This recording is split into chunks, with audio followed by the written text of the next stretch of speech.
शरद पवार यांनी लोकसभा निवडणूक निकालाच्या पार्श्वभूमीवर मोदींबद्दल एका मुलाखतीत भाकीत केलंय।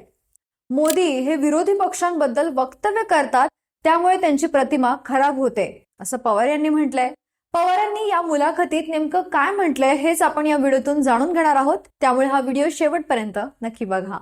पंतप्रधान नरेंद्र मोदी सतत विरोधी पक्षांसंदर्भात वक्तव्य करत असतात, त्यामुळे त्यांना पुरेसे संख्याबळ मिळणार नाही अशी शक्यता आहे।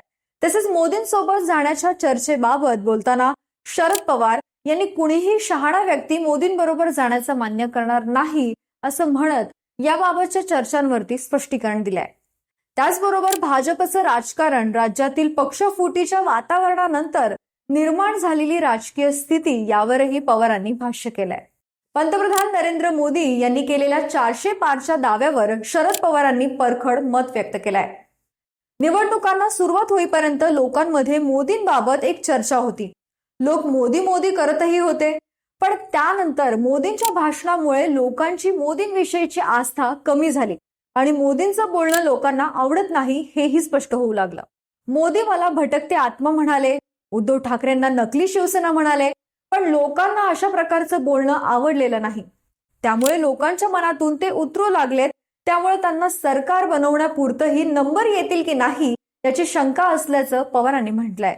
400 पार वगैरे शक्य नाही, ते स्वतः खासगी बोलताना 240 ते 280च्या दरम्यानचा दावा करतायत, त्यामुळे त्यांना सरकार बनवण्यापुरतेही नंबर येतील का यावर पवारांनी शंका व्यक्त केली। पंतप्रधान मोदींनी पवारांना एकत्र येण्याची ऑफर दिली होती, त्यावरही पवारांनी प्रतिक्रिया दिली आहे। ज्याच्याकडे शहाणपण आहे, ज्याला राजकारणातलं कळतं, ती व्यक्ती कधीच मोदींबरोबर जाणार नाही। त्यांनी मला आमंत्रण दिलं असेल ते ठीक आहे, पण मोदी हे देशातले असे पहिलेच पंतप्रधान आहेत जे देशाच्या धार्मिक आणि सामाजिक ऐक्याला धक्का देत आहेत। समाजाच्या लहान घटकांबद्दल विद्वेष पसरवण्याचं काम करणारे ते पहिलेच पंतप्रधान आहेत। या व्यक्तीच्या हातात देशाचं नेतृत्व सुरक्षित नाही, अशा व्यक्तीच्या आसपास जायचं नाही असं ठरवलंय, असं शरद पवार यांनी म्हटलंय।